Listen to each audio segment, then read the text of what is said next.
Hello student, welcome to my YouTube channel.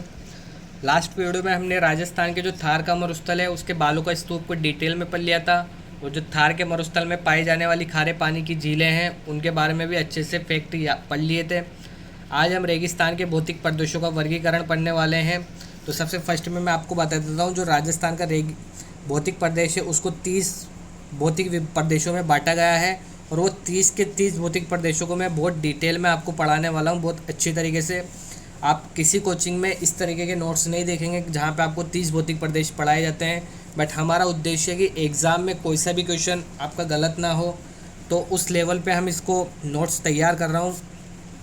तो सबसे first मैं आपको 30 भौतिक प्रदेशों के बारे में बता देता हूँ। सबसे फर्स्ट जो भौतिक प्रदेश है वो जोहड़ या जौहर कहलाता है। दूसरा बांगर, तीसरा खादर, चौथा काठल और पांचवा वागड़ कहलाता है और छठा बांगड़ कहलाता है। सातवां में देखने को मिलता है कोबड़ पट्टी या बांका पट्टी जो नागौर में स्थित है। आठवां बीड़, नौवां रन टाट या टोड जिसको हमने स्टार्टिंग में भी डिस्कस किया था, थार का मरुस्थल स्टार्ट किया था। खडीन किसे कहते हैं? पालीवाल ब्राह्मणों के द्वारा, जो आपको कल्चर में पढ़ने को मिलता है। 11वां में देखने को मिलता है टाका। 12वां नाडी, नेटा या नेष्टा, कुई, पालर पानी, पीवड़ा, नाचना, सम जैसलमेर में, थली बीकानेर में, वल या मांड, बोमट, लाठी सिरिंज, तोरावाटी, जसवंतगढ़, तिलवाड़ा, पीपलूद गांव, बजादा, गिरिपत, नखलिस्तान या यार्डन। इस तरीके से कुल 30 भौतिक प्रदेश है। उन 30 भौतिक प्रदेशों का हम सीरीज वाइज पढ़ने वाले हैं। तो सबसे फर्स्ट हम देखने वाले हैं,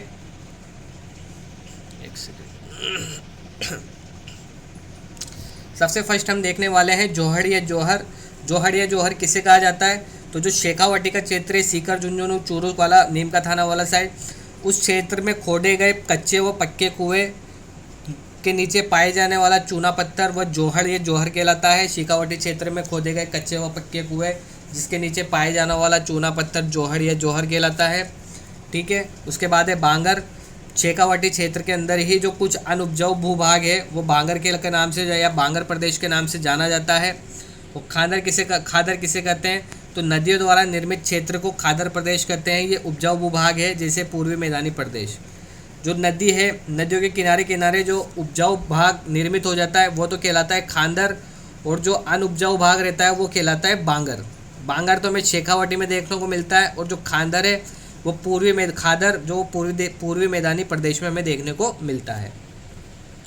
उसके बाद काठल किसे कहते हैं? तो काठल प्रतापगढ़ का जो हिस्सा है, प्रतापगढ़ का जो भाग है वो काठल कहलाता है। उसके बारे में आप पढ़ लीजिए कि जो प्रतापगढ़ का वह भूभाग जो माही नदी के किनारे पर स्थित है उसे काठल प्रदेश के नाम से जाना जाता है।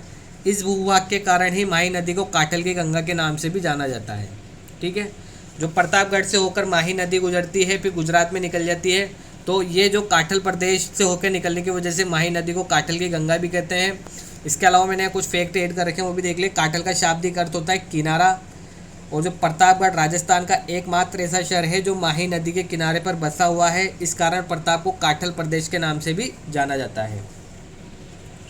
उसके बाद 2 चीज़ हमें और देखने को मिलती है, एक तो वांगड़ देखने को मिलता है और एक बांगड़ देखने को मिलता है। तो इन दोनों में हम अंतर करते हैं। जो डूंगरपुर और बांसवाड़ा के बीच का जो भूभाग है उसको तो वागड़ प्रदेश के नाम से जाना जाता है। ये आप अच्छे से परिचित है इस बात के लिए। तो और इसी भूभाग के कारण ही माही नदी को वागड़ की गंगा के नाम से भी जाना जाता है, क्योंकि जो माही नदी है वो वागड़ भूभाग से और जो काठल प्रदेश है उससे निकलती है। तो वागड़ में उसको वागड़ की गंगा और काठल में उसको काठल की गंगा जो प्रतापगढ़ में निकलती है के नाम से जाना जाता है। अब हमारे पास एक और टर्म आती है कि बांगड़ किसे कहते हैं? तो जो डूंगरपुर बांसवाड़ा प्रतापगढ़ के बीच के भूभाग को तो बांगड़ का भूभाग कहा जाता है, और बांगड़ का जो धनी है वो नरहण शरीफ बाबा को कहा जाता है। ठीक है। एक सेकेंड। तो हाँ, एक सेकेंड। बांगड़, डूंगरपुर, बांसवाड़ा, प्रतापगढ़ के जो बीच का भूभाग है उसको तो बांगड़ कहा जाता है, और जो डूंगरपुर और बांसवाड़ा के बीच का भूभाग है उसको वांगड़ कहा जाता है। इन दोनों में सिमिलरिटी क्या है वो मैंने एक मैप ऐड कर रखा है, उसके थ्रू मैं आपको बताने वाला हूँ। उसके अलावा मैंने क्या एक फैक्ट ऐड कर रखा है, जो बांगड़ का धनी है वो तो नरहण शरीफ बाबा शक्कर पीर बाबा के नाम से जाना जाता है, उनकी दरगाह झुंझुनू है। जो वागड़ का धड़ी है वो किस संत का, कौन सा संत वागड़ के धड़ी के नाम से प्रसिद्ध है, तो वो हमें देखने को मिलता है नरहर शरीफ बाबा, जिनको हम शक्कर पीर बाबा के नाम से भी जाना जाता है। उनकी दरगाह तो झुंझुनू में स्थित है। उसके अलावा वागड़ प्रदेश डूंगरपुर बांसवाड़ा प्रतापगढ़, जबकि वागड़ क्षेत्र झुंझुनू है। ठीक है, अब यहाँ पे मैंने एक मैप भी एक ऐड कर रखा है, उसमें आप देख सकते हैं माही नदी है। माही नदी राजस्थान में एंटर होती है और प्रतापगढ़ डूंगरपुर बांसवाड़ा से होते हुए ये गुजरात में वापस चली जाती है। जो प्रतापगढ़ का वाला हिस्सा है वो भूभाग है, वो तो कांठल प्रदेश के नाम से जाना जाता है। और जो डूंगरपुर है, डूंगरपुर का जो वाला भाग है, भूभाग है, उसको हम वागड़ के नाम से जाना जाता है। माही नदी वागड़ की गंगा कहलाती है डूंगरपुर में, और प्रतापगढ़ में कांठल की गंगा कहलाती है। बीच में आप बांसवाड़ा देख सकते हैं, जो सो टापू वाला शहर के नाम से जाना जाता है। और इन दोनों के जो मध्य वाला क्षेत्र है वो बांगड़ कहलाता है। ठीक है, तो ये वांगड़ और बांगड़ में बहुत ज़्यादा कन्फ्यूज़न है कि वांगड़ और बांगड़ में क्या है। तो बांगड़ वाला क्षेत्र और इसकी परिभाषा भी लगभग सेम सी देखने को मिलती है, बट इसमें जो मेन डाउट है वो मैंने यहाँ पे मैप ऐड किया, वो इसी वजह से ऐड किया है कि इसमें ज़्यादातर स्टूडेंट में डाउट रहता है। जो वागड़ है वो तो डूंगरपुर और बांसवाड़ा के जो बीच का क्षेत्र है वो आता है, और जो बांगड़ है वो बांगड़ जो डूंगरपुर बांसवाड़ा और प्रतापगढ़ तीनों के मध्य का जो भाग है वो बांगड़ कहलाता है। सिर्फ वागड़ तो डूंगरपुर और बांसवाड़ा वाला क्षेत्र, और जो बांगड़ है वो डूंगरपुर बांसवाड़ा और प्रतापगढ़ तीनों के मिलकर क्षेत्र बांगड़ कहलाता है। ठीक है, तो ये मैंने यहाँ पे एक मैप भी ऐड कर रखा है, इससे आपको समझ में आ गया। फिर भी अगर आपको कोई कन्फ्यूजन है तो आप कमेंट बॉक्स में बता दीजिए, मैं उसका सोल्यूशन करने की आपकी पूरी कोशिश करूँगा। उसके बाद नेक्स्ट बौद्धिक प्रदेश देखते हैं, वो है कुबड़ पट्टी या बांका पट्टी। जो डीडवाना, जो पहले नागौर में था, डीडवाना अजमेर के बीच में स्थित एक गांव है नावा गांव, जहां पर फ्लोराइड पानी पाया जाता है, उस वजह से कुबड़ पट्टी व बांका पट्टी कहा जाता है।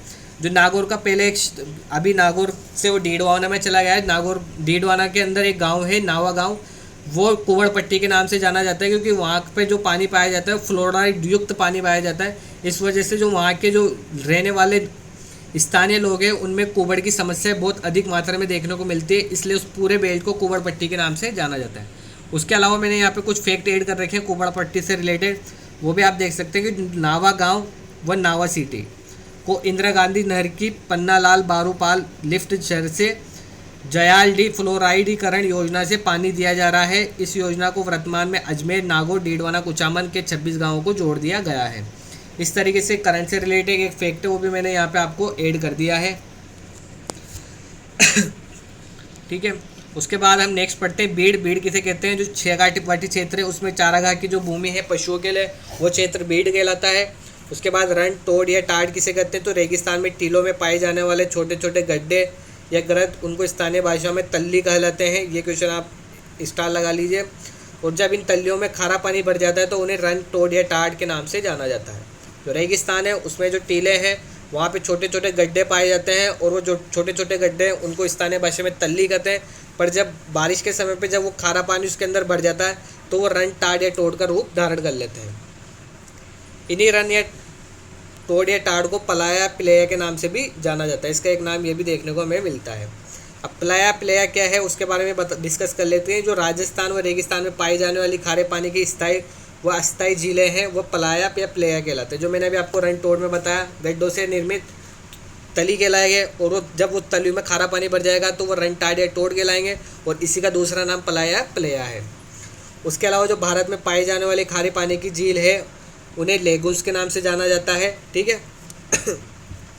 और भारत की सबसे बड़ी लेगुन्स झील है वो है चिल्का झील, जो उड़ीसा में स्थित है। दूसरे नंबर की आती है पुलकिट झील, जो आंध्र प्रदेश और तमिलनाडु दोनों राज्यों में स्थित है। और सांबर झील तीसरे नंबर पर राजस्थान की आती है, जो जयपुर ग्रामीण में स्थित है। ठीक है, भारत में पाई जाने वाली खारे पानी की झीलों को लेगुन्स के नाम से जाना जाता है, ये आप ध्यान रखिए। और कौन सी सबसे बड़ी भारत की 3 बड़ी झीलें वो हमने डिस्कस कर लिए। उसके बाद देखते हैं खडीन। खडीन आप कल्चर में भी पढ़ते हैं। जो रेगिस्तान में ढाडियों के निकट पाए जाने वाले मीठे पानी के प्राकृतिक स्रोत खडीन कहलाते हैं। वर्तमान मतलब प्राचीन काल में जो पालीवाल ब्राह्मण थे उनके द्वारा ये ये खडीन बनाए जाते थे, और इनको ही इनका निर्माता कहा जाता है। और जब खडीनों का पानी सूख जाता है जो खडीनों का पानी सूख जाता है तो किए जाने वाली कृषि खडीन कृषि कहलाती है। खडीन और खडीन कृषि इन दोनों में आपको अंतर पता लग गया होगा। जो रेगिस्तान में छोटी छोटी ढाणियाँ होती है, छोटे छोटे गांव नहीं नहीं बोल सकते, उन्हें ढाणियाँ बोलते हैं, 4-5 गाँव घरों का समूह। तो उनके निकट जो मीठे पानी के जो प्राकृतिक स्रोत होते हैं उन्हें तो खडीन कहते हैं, और जब उस खडीन का पानी सूख जाता है तो उनमें जब किसानों के द्वारा कृषि की जाती है तो खडीन कृषि कहलाती है। और मैंने यहाँ पे भी ऐड कर रखा है कि 15वीं शताब्दी में पालीवाल ब्राह्मण जाति के द्वारा अपनाई गई ये बहुउद्देश्य परियोजना खडीन कहलाती है। ये पालीवाल ब्राह्मणों के द्वारा स्टार्ट की गई योजना थी। उसके बाद हम देखते हैं टाका। टाका में हम देखते हैं कि रेगिस्तान में ढांडियों में निकट पाए जाने वाले मीठे पानी की कृत्रिम स्रोतों को टाका कहा जाता है। ये भी एक खडीन की ही एक प्रकार है, बस इसमें मीठे पानी की जो कृत्रिम स्रोत हमें देखने को मिलते हैं, मानव निर्मित मिलते हैं, और जबकि खडीन है वो प्राकृतिक हमें देखने को मिलते हैं। नाडी के बारे में देखते हैं। ये मरुस्थल में वर्षा जल संग्रहण का एक क्षेत्र है। नाडी का सर्वप्रथम निर्माण राव जोधा ने जोधपुर में करवाया था। जो जोधपुर के संस्थापक है राव जोधा, उनके द्वारा सर्वप्रथम नाडी का निर्माण के साक्ष्य में देखने को मिलते हैं। ये एक वर्षा का जो जल आता है उसका संग्रहण की एक विधि है। आज भी मरुस्थल में 30% जल आपूर्ति नाडी से होती है। ये एक फैक्ट है, इसको भी मैंने यहाँ पे ऐड कर दिया है। लगभग मैंने हर एक चीज़ को इस नोट्स में ऐड कर रखी है, जहाँ से आपका क्वेश्चन पुट अप बाहर ना निकले, इस तरीके के मैंने इस नोट्स को रेडी किया है। उसके बाद आप देख सकते हैं 13वें नंबर पे नेटा या नेस्टा। यह मरुस्थल में पाए जाने वाला जल संरक्षण का ही एक क्षेत्र है। नाडी से छोटा व टाका से बड़े भाग को नेटा व नेस्टा कहते हैं। नाडी, टाका और नेटा या नेस्टा, ये तीनों जो जल संरक्षण है उसकी एक प्रकार है, जिसके माध्यम से जो वर्षा का जल है उसको संग्रहित किया जाता है। पर नाडी से जो नाडी है उससे तो ये छोटा रहता है और टाका से ये कुछ बड़ा रहता है। उन दोनों के मध्य के भाग को नेटा या नेस्टा कहा जाता है, जिसके द्वारा वर्षा का जल संग्रहित किया जाता है। उसके बाद 14वें नंबर पर हमें देखने को मिलता है कुवी। यह मरुस्थल में वर्षा जल संरक्षण का ही एक तरीका का क्षेत्र है। इसके बारे में आप देख सकते हैं 56 अकाल के समय जो 56 अकाल आया था 1899 में, उसके बाद 1956 में देखने को मिला था। उस समय मरुस्थल में जलापूर्ति कुवी के द्वारा ही की गई थी। ये एक फैक्ट है, वो भी मैंने यहाँ पे ऐड कर रखा है। उसके बाद बात कर लेते हैं पालर तीर्थ। वर्षा के जल को पालर पानी या पालर जल, तो जो वर्षा के जल रहता है उसको रेगिस्तान में स्थानीय भाषा में पालर पानी के नाम से जाना जाता है। पीवड़ा मरुस्थल में पाए जाने वाला विषैला सर्प पीवड़ा कहलाता है। सर्वाधिक पीवड़ा सर्प जो सांप है वो राष्ट्रीय मरु उद्यान जैसलमेर बाड़मेर में स्थित है। जो रेगिस्तान है, रेगिस्तान में एक तरीके का पीले कलर का एक वस्तु वो निकलता है, सांप पाया जाता है, विषैला सांप। वो सांप क्या करता है, जो अपन जो कार्बन डाइऑक्साइड छोड़ते हैं और ऑक्सीजन लेते हैं, तो अपनी कार्बन डाइऑक्साइड के साथ वो ऑक्सीजन में विषैला जहर फैला देता है, और उस विषैले जहर को जब आप ऑक्सीजन के तौर पे लेते हैं तो हमारी तुरंत मृत्यु हो जाती है। तो ये बहुत जहरीला सांप होता है जो थार के मरुस्थल में हमें देखने को मिलता है, और ये सर्वाधिक आप कहाँ देखने को मिलता है, ये राष्ट्रीय मरु उद्यान जैसलमेर में देखने को मिलता है। ये भी मैंने यहाँ पे ऐड करते हैं। नाचना ऊँट की किस्म भी है, कल्चर में पढ़ते हैं हम, और यहाँ पे भी पढ़ने वाले हैं कि जैसलमेर का वह गांव जहाँ से पे लगातार मरुस्थल का विस्तार होता है उसे नाचना कहा जाता है। नाचना गांव को रेगिस्तान का मार्च के नाम से भी जाना जाता है। ब्यावर जो अजमेर में था, ब्यावर का वह भाग जो लगातार पश्चिम से पूर्व की ओर मरुस्थल में बदलता जा रहा है, उस वो भाग को रेगिस्तान का मार्च के नाम से जाना जाता है। ये मैंने इसमें फैक्ट ऐड कर रखा है कि जो मरुस्थल का विस्तार है, जिस गाँव से मरुस्थल का विस्तार होता है उसको नाचना कहा जाता है। और जो रेगिस्तान है उसमें 61.11% यहाँ पर ही अंकित किया जाता है। जो रेगिस्तान का जो मोटी जो भाग हमें देखने को मिलता है, सबसे बड़ा भूभाग वो नाचना ही है। 100% रेगिस्तान में 61% हमें नाचना के अंदर रेगिस्तान देखने को मिलता है। इसके अलावा नाचना किसे कहते हैं, तो कल्चर के परिप्रेक्ष्य में हम देखते हैं तो नाचना एक ऊँट की नस्लें भी होती है। 2 तरह की नस्लें होती है, एक तो गोमट और एक नाचना। ये दोनों ऊँट की नस्लें होती है जो रेगिस्तान में पाई जाती हैं। ऊँट की नाचना नस्ल को रेगिस्तान का जहाज के नाम से जाना जाता है। जो रेगिस्तान का जहाज है वो ऊँट की नाचना नस्ल है, उसी को कहा जाता है। उसके बाद 18वें नंबर पे देखते हैं सम जैसलमेर में है। यह राजस्थान का पश्चिमी बिंदु है। यह राजस्थान का वनस्पति रहित प्रदेश है। यह राजस्थान का सबसे कम वर्षा वाला स्थान है, क्योंकि ये जो राजस्थान है इसमें जो जैसलमेर का एरिया है ये यहाँ पे रहता है सम, वहाँ को क्षेत्र को सम कहा जाता है। और जैसलमेर में पाए जाने वाले बड़े बड़े रेत के टीले सम के टीले कहलाते हैं। ये जैसलमेर में इसकी प्रचुरता देखने को मिलती है। और रेगिस्तान में डेजर्ट सफारी के लिए प्रसिद्ध है, और सम रेगिस्तान में कैमल सफारी के लिए प्रसिद्ध है। ये एक फैक्ट है, वो करंट से रिलेटेड वो भी मैंने यहाँ पे ऐड कर दिया है। उसके बाद बात करते हैं थली बीकानेर में हमें सर्वाधिक देखने को मिलती है। बीकानेर, दक्षिणी गंगानगर, चूरू तक का जो मरुस्थलीय पट्टी है उसको थली के नाम से जाना जाता है। ठीक है।